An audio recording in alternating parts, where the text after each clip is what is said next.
at Morrison Floral in Oklahoma City, and we're visiting with Richard Shoeneck, who is the owner. Richard, thank you for inviting us. Thanks, you're quite welcome. We're glad you're here. Well, Richard, how long have you been in this business?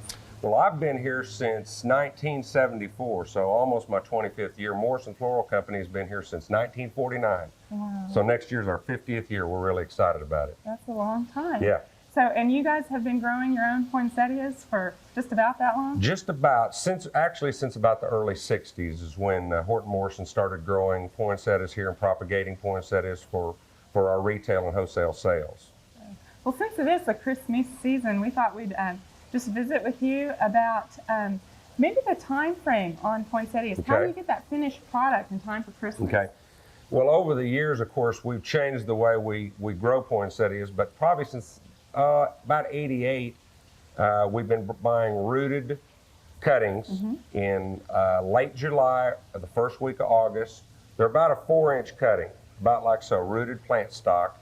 We'll order the colors and the varieties that we want to produce that year, plant them in the size containers that we want to finish them in, whether it's a 4-inch pot for a little planter. Of course, the most popular retail size is the 6 to 7.5-inch pots that average from 7 to 14, 15 blooms, to the floor plants or tubs or trees that you'll see in big entryways of homes, commercial businesses, and churches as well, like some of the bigger showy poinsettias. We'll start them in, like I say, late July, early August. There'll be a period of 4 to 5 weeks of growth where we'll try to get as much vegetative growth as possible. And then the plants that we want to branch or pinch we'll do in late August and no later than the first week of September to allow them the time they need to get to the size we want to branch out. And then we'll start a period of what we do here in light manipulating so we can get the plants to color up, the bracts to color up at the time we want them to finish for our sales.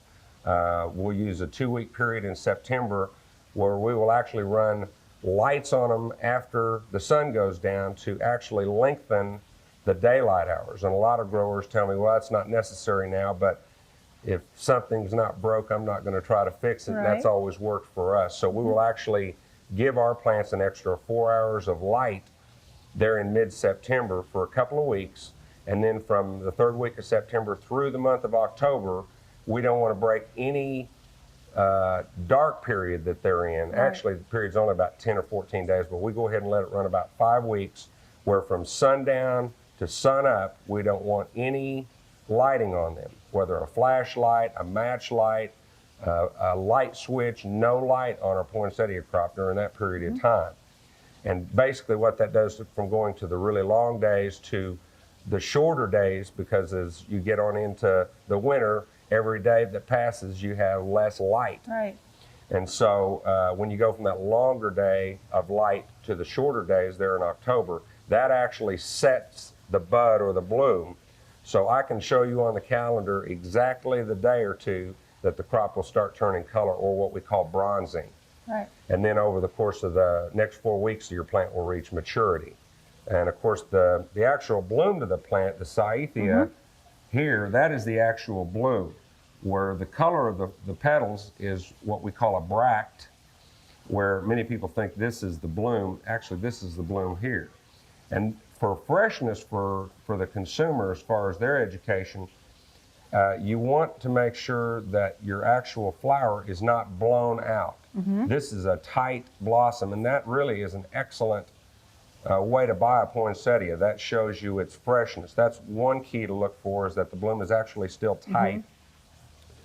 And of course, what's pleasing to the eye actually is the bract. Right. And so that's what people look for. But of course, beauty is in the eye of the beholder, and people normally pick a poinsettia for the color of the bract. I always just like to see the foliage first. That tells me the health of the plant and how fresh it is. Well, you've actually got several different bract colors here. What Right. are we looking at? Well, these three are Freedom Pink, Freedom Red, and Freedom White. Even though the white's a little yellowy in its finish, it's a beautiful finisher with the dark green foliage, and that's one thing I like about the Freedoms. It is an early finisher as far as from the time it starts turning color. These are actually ripe in late November, but they hold very well. They'll be beautiful through Christmas, and I love it because of the intense color of the foliage and the size of the finished bloom. It's just a beautiful poinsettia. It's a great buy for the consumer. This is new to us this year, even though it's been on the market for a few years. This is called Silver Star. A little different. You can tell the bract is going to take a couple of more weeks to finish, but beautiful variegated foliage, a decent color of red. Of course, it's not quite as brilliant as the Freedom Red, but it's been real popular. We've sold quite a few so far just because it's a little unusual. I really like that. We've grown 6 different colors this year. We've got a new peach that's beautiful, and 4 different varieties of red. Some that finish a little later, some that have a little bit different undulations to the foliage, but just to give people a variety. Okay. Now, once a person's gone, they've picked out the color they want. Right.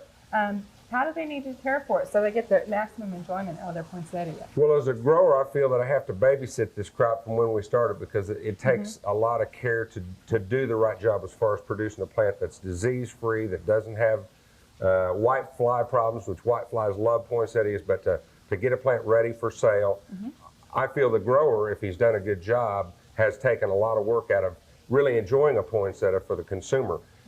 My suggestion to my customers is poinsettias do not like to stay wet. So overwatering is a real problem with poinsettias. I suggest that they almost wait till the plant is a little bit wilty and then water it thoroughly. I know there's different schools of thought on that, but I've found that you can enjoy a poinsettia longer if you'll let it dry between waterings. Just a good average houseplant food is fine. Once a month is plenty. I think a cool spot in the house, it's going to be a lot more enjoyable for the plant than a warm, dry spot. I think the plant will go through less stress going from a greenhouse to a home if it's in a cooler spot, because even though it's a plant that does not like cold weather, it'd do much better in a cool spot in the home with just moderate light. It doesn't need bright light, just moderate light and a cool spot. Even possibly a little misting wouldn't hurt to create a little humidity. And I think if the plant is a quality plant, they can enjoy it for months. I've had my customers tell me they had color on their poinsettias at Mother's Day, year after year. So I think if you get a quality plant, you can enjoy it for a long time. We hope you've enjoyed this classic from the Oklahoma Gardening Vault. Remember, even though these tips and techniques are timeless, there's always something new to learn in the world of gardening. By subscribing to both Oklahoma Gardening and OK Gardening Classics, you'll have access to a wealth of gardening knowledge, both classic and contemporary.